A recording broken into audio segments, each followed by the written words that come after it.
Namaste. Today is the 31st day of August, 2022, and we welcome you all to our continuing series on the Life Divine. But since today is also Ganesh Chaturthi, I would ask Ranga to share some things about Ganesh, and I'll put in whatever I can also. Yes, today is Ganesh Chaturthi, and Ganesh is one of those gods which are a little puzzling because he has the head of an elephant with a trunk and with one tooth broken and one there, and he is the son of Shiva and Parvati. So, the Ganesh Chaturthi festival did not exist 200-300 years ago. It was Bal Gangadhar Tilak who introduced it, and then it became very popular, and today it is popular all over India. He introduced it first in Maharashtra, but then it became now everywhere it is celebrated. Of course, it is celebrated not in the right way. It is celebrated very much in the wrong way nowadays. But anyway, that is true of all festivals, including even the Christmas, okay? The Christmas is not done in the right spirit. It's more a question of having a good dinner, and when you read the next day, there are so many traffic accidents that take place in the States. So that's all right. That's the usual average humanity which doesn't do the thing in the right way. They do all sorts of dancing, this, that in the road, and mad. Even the Durga Puja in Bengal also has deteriorated to that extent. Okay. So anyway, so Ganesh is one of those gods who he represents wealth, and mainly he is known as Vigneshwara. That means he is the one who removes obstacles on your path. Okay. Vigna is, and he is the master of that. So he is often worshipped in many festivals in that sense, Vigneshwara. And he is a very interesting character because I used to always wonder what is the symbolism of Ganesh. I don't remember the first story because I was very much interested in the symbolism, but I never could understand the symbolism. Symbolism in many other Indian legends and myths is clear. It's very clear. For instance, just I'll give you two. I won't go into too many details. But the question of Rama, okay, being banished into the forest, is very clear symbol. Okay, he is a king who has lost his kingdom, and he has to go into the difficult conditions of the world, and he has to then again, after 14 years, a long period, he has to regain his kingdom. Isn't that what we all are? We were divine in essence, and we have been banished into the forest of the world, and through a long period we have to reclaim our kingdom. It's a very clear symbol. Similar with Dumatsena. Yes. Yes, because that's right. Satyavan's father. Yeah. And the symbol is also repeated in the Mahabharata. Okay, and in the Mahabharata there is a little added thing, like also in the Ramayana, Sita represents, she is born from the earth. Now one who doesn't understand symbols will say, what is this nonsense? No one is born from the earth. But which part of you is born from the earth? Your body. It comes from matter. So that's so clearly a symbol. Okay, that Sita represents the outer nature of man, the body, life and mind. Very clear. And then if she is Prakriti, if she is the outer nature, then Ram is the Purusha. So the symbol is very clear, and he gets back his kingdom. The other brothers also are all very symbolic, but I won't go into too many details. So that is very clear, we can understand. Similarly also in the Mahabharata.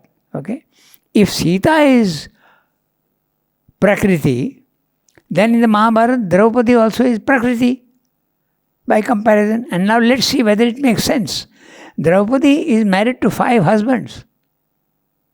What is Prakriti consisting of? The 5 elements. Yes. Ether, air, fire, water, earth. So there again it's very clear. Yes. Okay. Of course, monogamy was not a great virtue in India. Okay, that was a flexible thing. You could have 2 husbands and it was not, but not 5. That's a little unusual. So those symbols are very clear.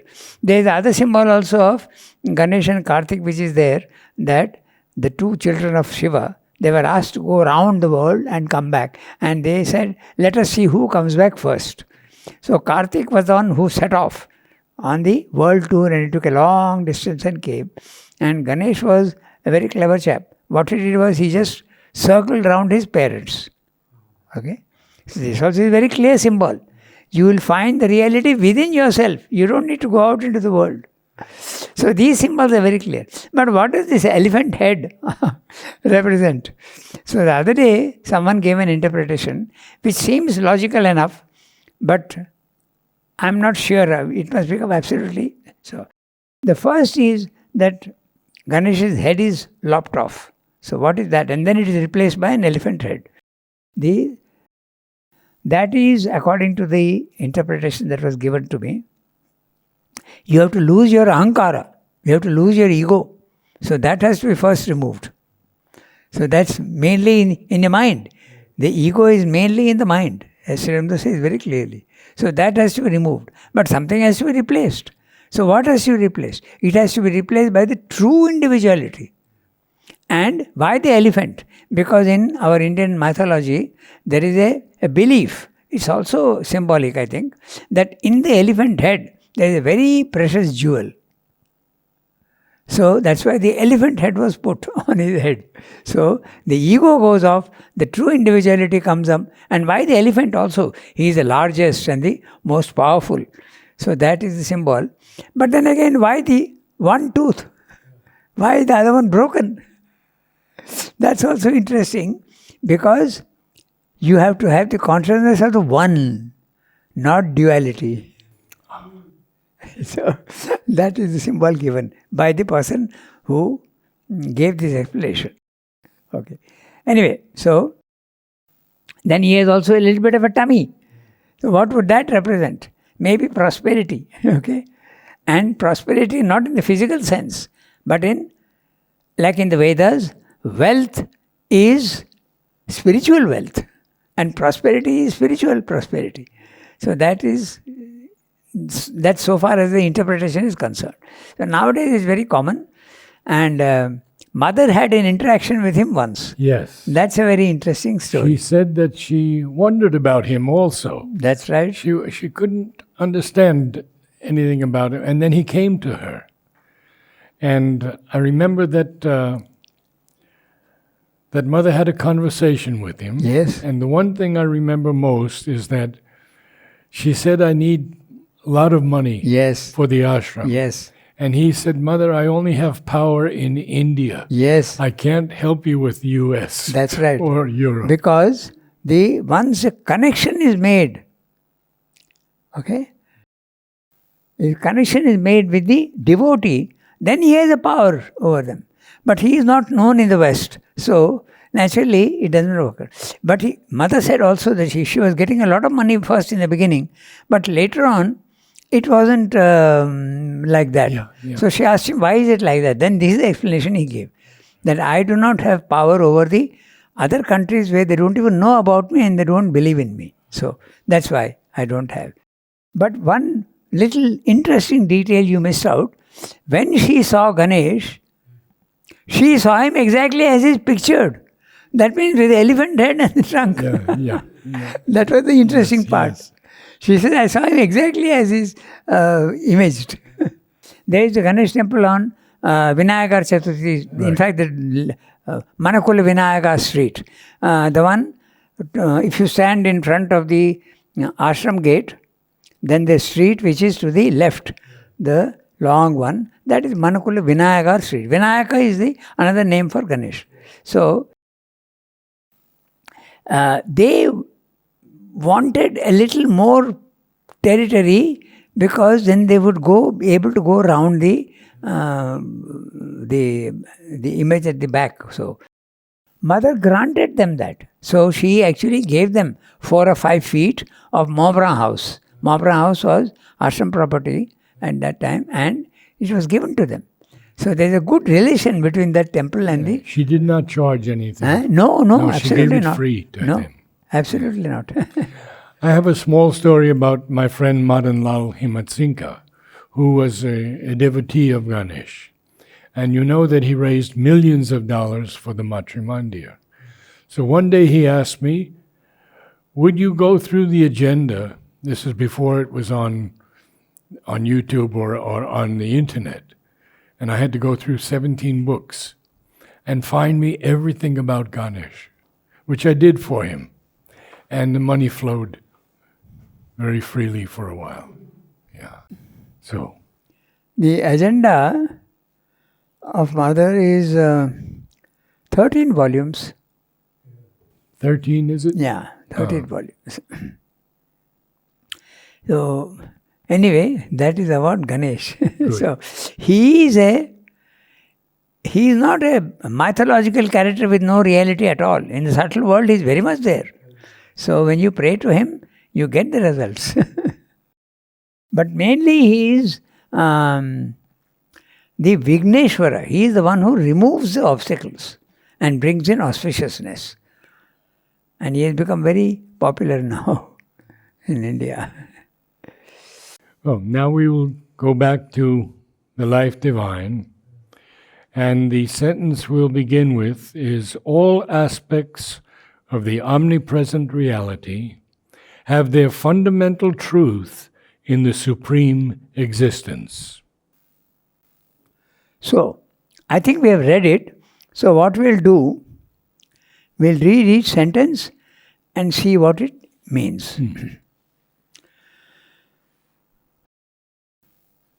All aspects of the omnipresent reality have their fundamental truth in the supreme existence.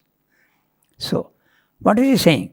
He's saying that all aspects of the omnipresent reality, the omnipresent reality is in the physical world. The divine is there everywhere, he is present everywhere.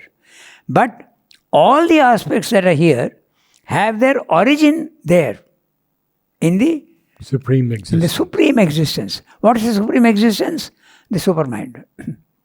The supreme existence, or you can also say Satchidananda, but it is there in seed form. And it is there that the plan is made and then it is executed into the physical world. It's like the plan, the blueprint of a building and the building itself in the physical world. So everything in the physical world has an origin there. And that origin is also very, very clearly, if you trace the origin of anything, it always goes back to the supreme existence. That's what is meaning. Okay? You can also put it in English, you have another word also, the archetype. The archetype of the lotus is there in heaven. So that's the ideal one, and this is manifestation. So that's what he is saying here in this one sentence. You have to understand that. Supreme existence is the highest level, the supermind, or it can also mean the Satchidananda. I am reading the next sentence. Thus, even the aspect or power of inconscience, which seems to be an opposite, a negation of the eternal reality, yet corresponds to a truth held in itself by the self-aware and all-conscious infinite. So, in other words, that which is the opposite of the divine here has also got its origin there. That's what he's saying. Even the inconscient is there in seed form. And you can also, actually there was somebody who asked also, and Srimad mentioned that also, that why should it produce all these things? Because it is one of the infinite possibilities, so therefore it takes manifestation. It is one of the infinite possibilities. When the divine is creating, he is not going to select and create only a limited number of forms. He is going to create everything because he himself is infinite. So his creation also is infinite, and the nature of creation also is infinite. But you can object and say, but in the physical world, all the possibilities have not yet been manifested. The answer would very easily be, but it is going to be manifested. So it's in time. That which is eternal and infinite is being manifested in time and space. So naturally it has to be sequel. But it would also apply to war, to hatred. Those are the dualities which come. Yes. Since you have raised the question, that's exactly what he's saying. If it's the inconscience, even the war and the hatred and all the negative things that you see here are only distortions of the positive principles.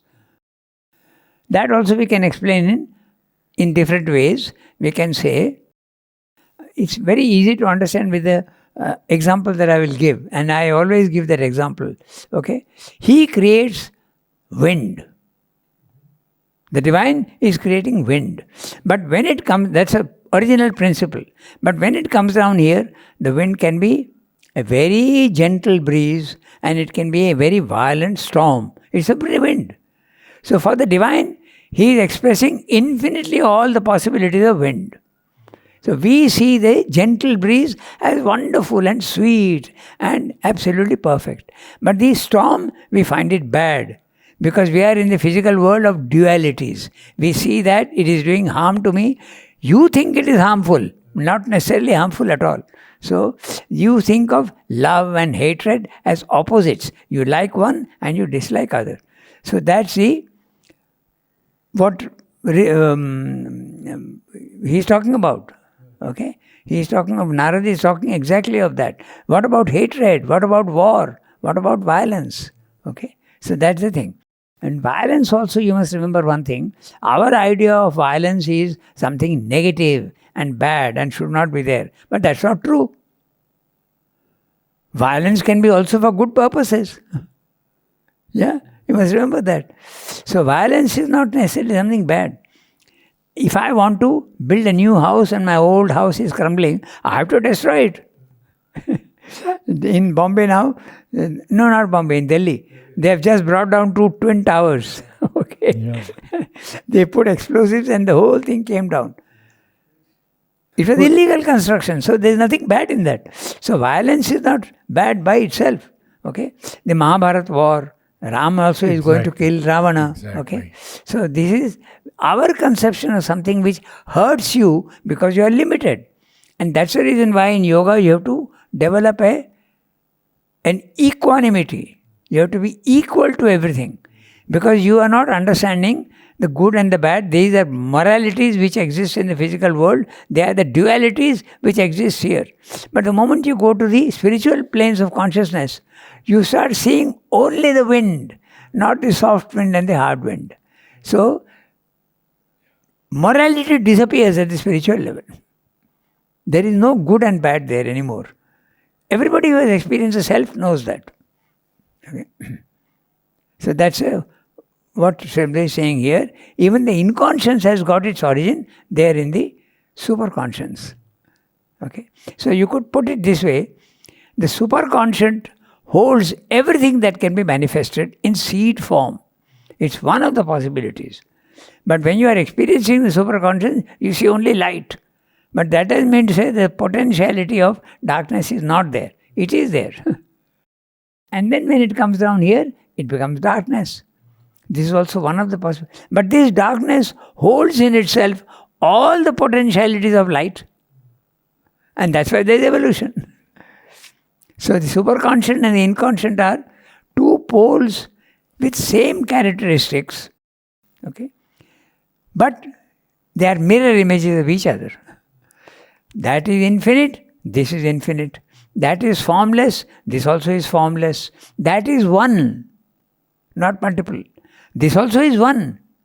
Inconscience is one. Wherever you see, it's only inconscience. But it produces the many, that also is producing the many. So what's the difference then? That is light and this is darkness. So darkness is again not the opposite of light, but the other pole of light. When light diminishes itself, it's becoming dim, it is still light. When it becomes absolutely zero, it is still light, absence of light. It's not the opposite. So that's what he's saying here, that's implied, what he's saying. Okay, so we go to the Next sentence. All aspects of the omnipresent reality have their fundamental truth in the supreme existence. Thus, even the aspect or power of inconscience, which seems to be an opposite, a negation of the eternal reality, yet corresponds to a truth held in itself by the self-aware and all-conscious infinite. It's held in itself as a potentiality. Okay. You won't see darkness in the Supreme, but it's a potentially, it is there. The seed is there. Okay. So, just as you don't see light in the inconscient also, but it is there in seed form.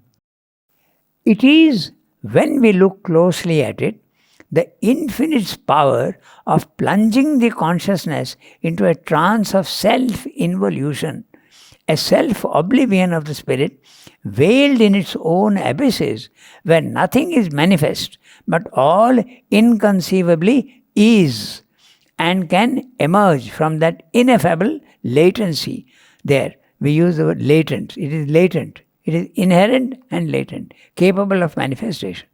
So, it is. What is? The inconscience. When we look closely at it, the infinite's power of plunging the consciousness into a trance of self-involution. Self-involution. It gathers everything and condenses itself into, just like you are zipping a file which is occupying too much of space. You zip it and make it a much smaller thing. But this is not much smaller. It is the smallest possible. That's the only difference. So, like if you want a compressed gas. Okay. There also it is compressed, here also it is compressed. But there it is compressed in light, and here it is compressed in darkness. That's the only difference. Both are compressions. Ultimate compressions. Now, there's one thing which is interesting. At the highest level, in Indian philosophy, they call it Chid Ghana. That means intense concentration of light, density of light. It is so like we know also that laser. What is it called? The laser. No, not laser. Laser has got tremendous power. Yes, it is light, but no, I'm talking of a black hole. Black hole. A black hole is so dense that even light cannot escape from it. So this is a black hole there, but this is a white hole there, and here is a black hole. But it has the capacity to manifest. That's the only difference. So, it is, when we look closely at it, infinite power of plunging the consciousness into a trance of self-involution, a self-oblivion of the spirit. It forgets everything else except itself. It's so condensed, it's not interested in the world. There at the highest level, the transcendent consciousness is a condensed light, and it's looking only inwards and not outwards. The outward lookingness comes in the supermind, because there manifestation comes in. Outward looking is the beginning of manifestation, but there it is inward looking. That's what he's saying. You look at the words, okay? A self-involution, a self-oblivion of the spirit. It has forgotten what it can do. It is itself concentrating only on itself. Okay? So, a self-oblivion of the spirit, veiled in its own abysses.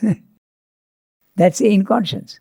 Where nothing is manifest, but all inconceivably is. You can't conceive of it, but it is there. Like the tree in the seed. But there is a difference between the image of the tree and the seed, and there, because just like the seed, if you go down, down, down, down, you will come to the RNA and the DNA. So you will be able to find something which is the origin of all the variations. But there, even RNA and DNA is not there. It's absolutely the subtlest. That's the only difference. I like when he hyphenates those two words. Yeah. Self-involution, self-oblivion. Yeah. Okay. Self-involution. I can take an amount of gas and I can condense it. That's what the refrigerator does. The refrigerator takes the light and condenses it and circulates it at the back. But I am doing that with another material. But here he is doing that with his own material. Self-involution. He is involving the substance that he is involving himself. Self-involution and self-forgetfulness. The word self is very important. It's not something else that he is condensing. He is condensing himself. The Satchidananda. I am using himself in the sense of, he's like a person. Okay. So, the next sentence.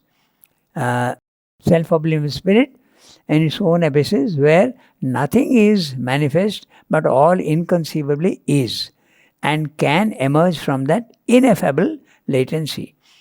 In the heights of spirit, this state of cosmic or infinite trance sleep appears to our cognition as a luminous, uttermost superconscience. That's what I meant by, I use the word Chit Ghana. In Indian philosophy, you call it the Chit Ghana. Chit is consciousness, Ghana, dense consciousness. Okay? So, he's using the same thing in different words. In the heights of spirit, this state of cosmic or infinite trance sleep. Now, he's using the word trance and sleep, he's combining the two. But you must remember, because sleep is not trance. Sleep, when you come out, you have forgotten what you remember. But a trance is samadhi. You are not aware of the physical world, but you are aware fully, you are awakened, and you know what you are experiencing.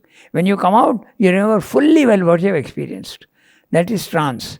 But to us it seems to be a sleep, because the one who is in samadhi, he is not aware of the physical world. So you feel it's a sleep, but it's not a sleep. It's a tremendous wakefulness in the higher levels of consciousness. That's why I'm using the word sleep. But remember also one thing, samadhi can also be a waking samadhi. Just like mother and son, those, they are in a fully aware of the physical world, yet their consciousness is up there. In a yogi, sometimes this consciousness is only stabilized at one level of the higher consciousness. It may be higher mind, it may be illumined mind, but not above. But the one who is capable of ranging freely with his consciousness up and down, okay? Ramana Maharshi has a word, not Ramana Maharshi, Ramakrishna has a word for it. He calls him the Ishvara Koti. And the Jiva Koti is one who is able to station his consciousness in the planes above, but fixed, not freely moving about. So, here Srimdra is talking about the trance sleep. Okay? So, then, at the other end of being, it offers itself to cognition, to normal human mind, as the spirit's potency of presenting to itself the opposites of its own truth of being. So, this is what Srimdra says, that is indeterminable. You can't say of the divine, he is omnipotent, omniscient, omnipresent. If you say that, you are limiting him.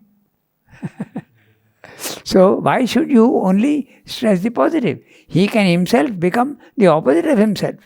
He can become incapable. He can become ignorant if he wants to. He can reduce his own consciousness. So, that is the potency that he is saying. He can become exactly what he wants to be. You can't limit him. So, at the other end of being means existence here, it offers itself to cognition as the spirit's potency, the capacity of the spirit of presenting to itself the opposites of its own truths of being. Why to itself? Because the physical world also is nothing but manifestation in his own consciousness. He is manifesting in his own consciousness, okay, to itself. The opposites of his own truths of being, an abyss of non-existence, a profound night of inconscience, a fathomless swoon of insensibility from which yet all forms of being, consciousness and delight of existence can manifest themselves. Okay? So, it's a insensibility means no senses operate there at all. Okay? But it can create everything. What can it create? He is listing. Consciousness. First of all all which insensibility, from which yet all forms of being, all forms of existence. Being in the sense of existence. Whatever form is capable, it can produce that. Then also of consciousness. It can produce also different aspects of consciousness.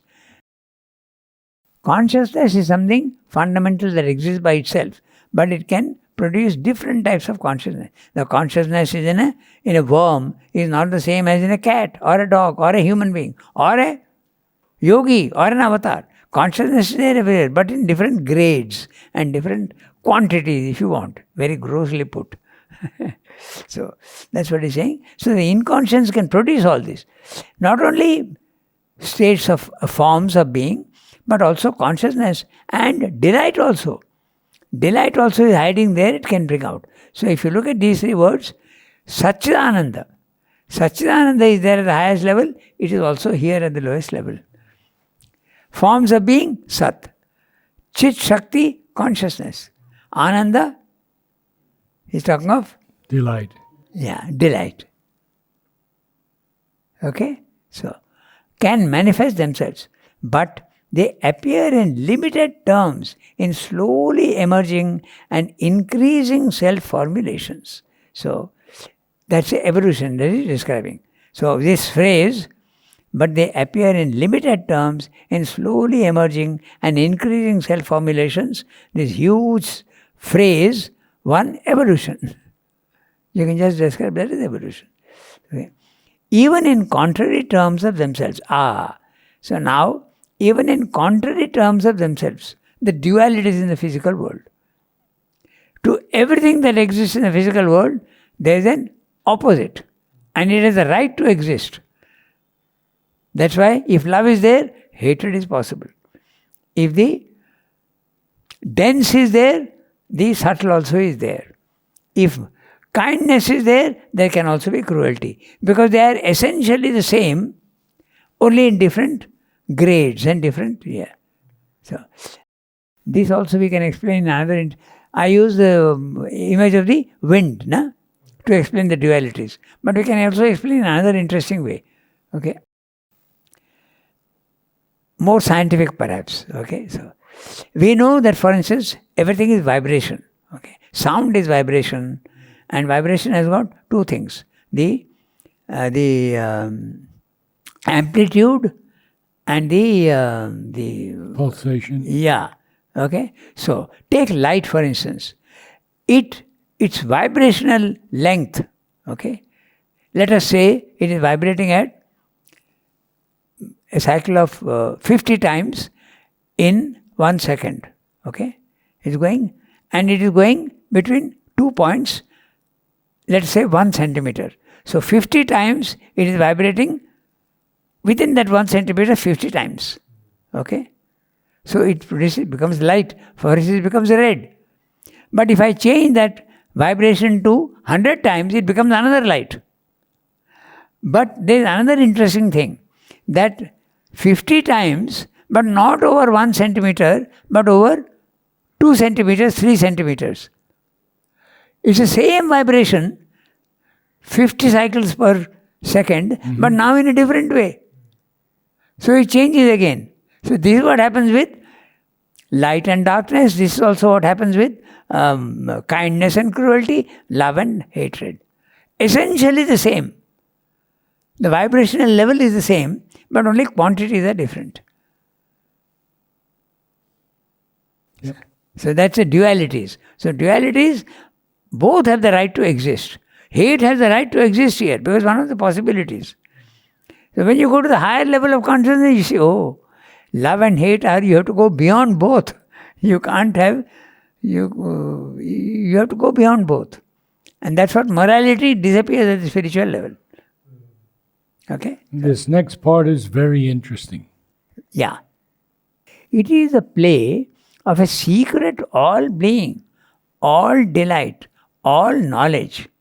But it observes the rules of its own self-oblivion, self-opposition, self-limitation, until it is ready to surpass it. So, that's interesting. Let's have a look at what he's saying. So he's saying it is the play of a secret all-being. What is this play? The divine is enjoying what he's creating. Okay?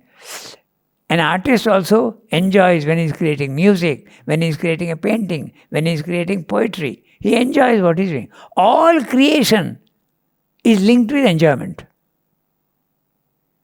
You are a poet, so don't you enjoy what you're doing? There's always an enjoyment. Creation is always with enjoyment. Okay? So, this is what the divine is doing. This is the whole, there's a philosophy behind that, the Vaishnavism, the play of the divine. This is a leela. He is having fun. He is producing everything possible. So that's a play. But he has set himself certain rules for the game. Okay? So, and what is the secret? The play rules? Observe the rules of its own self-oblivion. I will start from darkness and I will go to light. I'm not going to start with light. It's a play. I'm starting with, and I want to go there. It's a play that I am playing with myself. Okay? Like in all computer games also, you have levels. The first level is very easy. Are you satisfied? No. You want something more difficult. You want something more difficult. So the divine is saying, I will take the most difficult thing. I'll plunge myself into darkness and then escape from there. So that's what he's saying. It's a play. Okay? Play of a secret, all being, all delight, all knowledge. Again you have the Satchidananda. All being, Sat. All delight, Ananda. All knowledge, Chit. Okay? But it observes the rules of its own self-oblivion. I'm starting from ignorance. That's a game I'm playing. So he will hold that until self-opposition. What is meant by self-opposition? If there is light, there is darkness. The dualities. If there is kindness, there is cruelty. If there is love, there is hate. That's the self-opposition. I am doing that. That's the game I am inventing. Self-limitation. Ignorance. Suffering. Pain. This is self-limit. These are the rules of the game he has made. Okay. Okay. So, until it is ready to surpass it. So, a human being goes through all this drama until he feels himself to be, I've had enough of this game now, I want to be free. I don't want any suffering. I don't want any ignorance. Then he is ready to surpass it. That's when yoga starts. Okay, so that's what he's saying. Interesting way of putting it. Now, you can also ask,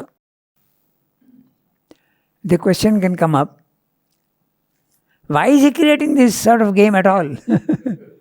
Okay, so that's a very fundamental question. Why at all manifest? The divine has got everything already. He has got the full enjoyment. What is there more to enjoy? What is his business of coming down here and enjoying what he is doing? Meaningless, you may think. But this is a question which cannot be answered at a mental level. This is a question that can be answered at the spiritual level. You go there, then it becomes obvious. But Semla has given a hint as to you can extend with a little bit of flexibility. You can understand, but you can't argue. If you argue, you can always argue against it. So not possible to understand fully at the mental level. But you can say, whenever in man there is a challenge to be met, he will face it and conquer it. Is it not true? There was Mount Everest all this time. Nobody had conquered it until finally Hillary and Tenzing Norgay, I think. Okay, they conquered it. Then everybody can do it now. At one time it was thought impossible to go to the moon. Now we are not even thinking of going to the moon, but we are thinking of colonizing Mars. So man, when he is faced with the challenge, he is sure to take it up and extend this thing to the divine. That's the only explanation. But you can always argue against it. Logically, this is not tenable. But it can be answered at that level. Okay? Maybe not answered, but understood. You can understand it. So, reduce our. Now we come to the last sentence. This is the inconscience and ignorance that we see at work in the material universe. Okay? It is not a denial. It is one term, one formula of the infinite and eternal existence. The Mayavadins and the Buddhists are saying it's the opposite. We don't want to have anything to do with it. They go away. Swamdar is looking at it with a more patient look and saying, wait. You are saying that the physical world is permanently unreal and false? Not so. It can be changed. Look carefully and you will see that already it has taken 3 steps towards the divine. Matter, life and mind. So why should it stop there? So, this is what Swamdar is saying. And not only he is saying that, but he has actually brought the light down. Done the work of going to the next evolution. It is important to observe here the sense that is acquired in such a total cognition of cosmic being by the phenomenon of the ignorance, its assigned place in the spiritual economy of the universe. If all that we experience were an imposition, an unreal creation in the absolute, both cosmic and individual existence would be, in their very nature, an ignorance. The sole real knowledge would be the indeterminable self-awareness of the absolute. If all were the erection of a temporal and phenomenal creation over against the reality of the witnessing, timeless, eternal, and if the creation were not a manifestation of the reality but an arbitrary self-effective cosmic construction, that would be a sort of imposition. Our knowledge of the creation would be the knowledge of a temporary structure of evanescent consciousness and being, a dubious becoming that passes across the vision of the eternal, not a knowledge of reality. That too would be an ignorance. But if all is a manifestation of the reality and itself real by the constituting immanence, the substantiating essence and presence of the reality, then the awareness of individual being and world being would be, in its spiritual origin and nature, a play of the infinite self-knowledge and all knowledge. Ignorance could only be a subordinate movement, a suppressed or restricted cognition, or a partial and imperfect evolving knowledge with the true and total self-awareness and all awareness concealed both in it and behind it. It would be a temporary phenomenon, not the cause and essence of cosmic existence. Its inevitable consummation would be a return of the spirit, not out of the cosmos to a sole supra-cosmic self-awareness, but even in the cosmos itself, to an integral self-knowledge and all knowledge. Not very easy. It's quite difficult to understand what he's saying, but we'll have to go sentence by sentence and understand what he's saying. Basically, he is referring to the Mayavada philosophy, which says that the reality is a blank. When you experience the reality, it's a blank. In other words, it's a featureless, infinite, eternal, immutable reality. It is real, but it is featureless. No description of any sort. You can't even say it is white, because white is a feature. It is absolutely featureless. You can't describe it at all. Ineffable. So, this is the reality. But in the physical world, we are seeing all these things. How to explain that? So, it's an imposition on you. It's being imposed on you. These forms are being imposed on you. The best example to understand this is the cinema. The reality is the white screen. Now, this screen is not a rectangular piece with borders. It is infinite. It's a screen. But the screen is white. This reality is not even white. It is absolutely unreal. Now you take a projector and put images on it. That's what the world is. You are seeing only images. You're not seeing the reality behind. So if you go to another level of consciousness, you switch off the projector. No more images, only the reality. So what is this projector? Your mind. It is creating all these images. That's what Symbolism is discussing here in detail. And he's also saying very interesting. The reality is there in and behind. He has used the word, if you remember. It's very striking. There is the reality, there is a transcendent reality, there is a cosmic reality, and there is an individual reality. The divine can take three poises: transcendent, outside the universe. In the universe, he can be there. He can even be there in the individual. He can be there in a stone, he can be there in a cat, he can be there in a human being. So that's the individual. That's a discussion he's taking up. We'll take it up next time. Namaste. And thank you for joining us.